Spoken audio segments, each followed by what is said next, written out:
Hello and welcome to Cooking with T. On this show we like to make dishes that the traveler, the North American truck driver, is basically who we're trying to help out what little bit I can. I've done it for a long time and I know how expensive it can be to eat out on the road, and a lot of times your options are quite limited.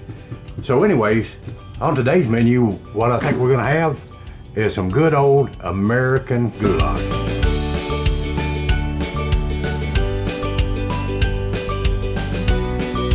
We're going to go ahead and we're going to fry up some beef. Now I've got 2 pounds here because I want to make quite a bit, and now you can take this recipe and cut it in half. It doesn't have to be beef. It can be turkey or ground sausage even. I've heard of people mixing it, and you know, just do whatever makes you happy, whatever makes you feel good. That's the right way to go. And we're going to cut this long ways with the grain, like so. Kind of a pretty healthy chop. We don't want it real small. I think that's going to be enough onion. I had more than enough here, it looks like. We're going to go ahead and take the cap, yes. Alright. We're going to cut these fairly good size too. Not huge, but not real small either.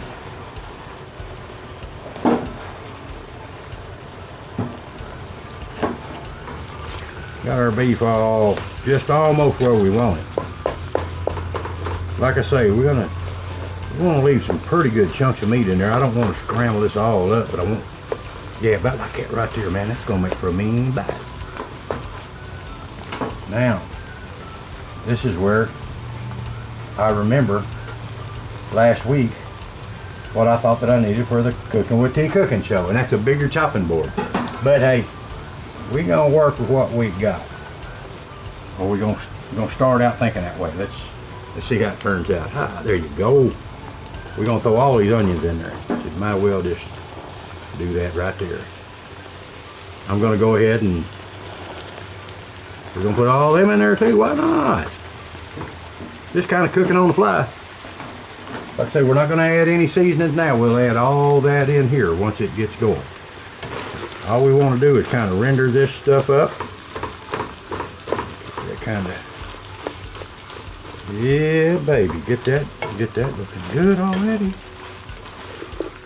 I don't know about you guys, where you guys are at today, but I'm here in western Arkansas, right on the Oklahoma line. It's hot. Right now, I think the temperature is probably about 100, 101 degrees. Heat index is about 110, 112. It's hot.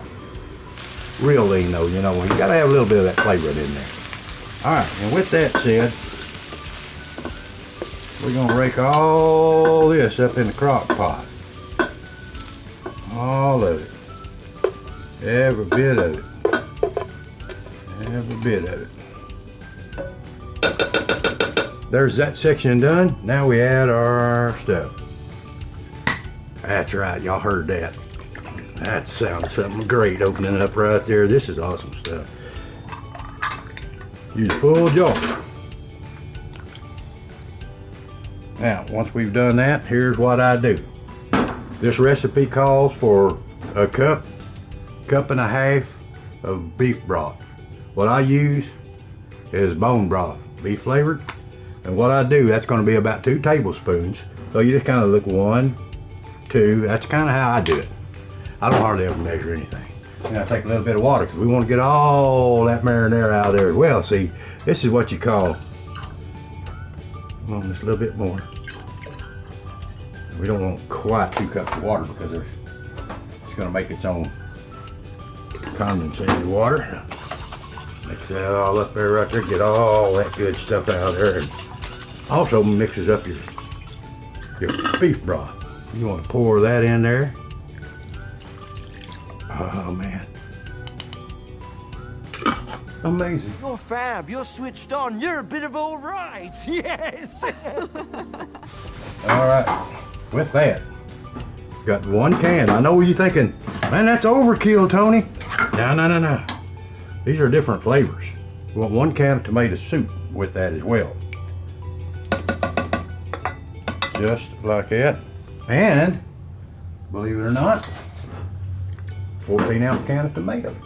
And this is gonna make a big old bunch. Now trust me on that. This is gonna make a big old bunch. Now this right here, go with your soul, man. I mean, some people like to put more seasonings than others. What I do, I usually just give a good dollop. Just cover that whole thing. You gotta remember, man, we still got a lot of pasta going in there too, so you wanna make sure you got plenty of that in there, but you don't wanna overdo it. So that's that. And there's our celery seed. You wanna be cool with this now. You don't want a lot. Just a little bit like that. You want your black pepper. Now to each their own. We're not gonna get crazy with it. But anyways, I have noticed though with Lee & Perrins Worcestershire sauce, I hope I said that right. How do you pronounce that? Worcestershire sauce? Worcestershire. Worcestershire. Worcestershire. Worcestershire sauce. Sauce. Worcestershire. Worcestershire. Worcestershire shine sauce. That's absolutely correct. This stuff right here is a little bit stronger than some of the off-brand stuff, so be kind of careful with that. About two teaspoons or 2 tablespoons. I'm going to put about like that, because this is a pretty good sized pot. This is the Lee & Perrins. Tell you what, I'm going to go very, very, very sparingly on this salt, because we do have to add a little pasta to it, just a little bit. All right, we're going to stir that up. We're going to put the lid on the crock pot, turn it bad boy on high, which I should have already done. Now we start. 2 hours from now, we'll be back. We'll check this, see where it's at. We'll add our pasta, give it about an hour. We'll throw a little cheese on there, give it about 5 minutes, stir it in, and oh man, heaven awaits. This is gonna be awesome. So you guys come back. All right, and as I promised, we're back. And it's smelling amazing up in here. So what we're gonna do now, look at that bubbling around there, man, yes. That is hot too, some kind of, and this will take about 45 minutes to an hour. And I'm gonna put, not quite 16 ounces, I'm gonna go with about 14.1 ounce, and we're gonna mix that in. That's gonna be perfect. Yes, that's perfect. Yeah, you can tell already that's gonna be good.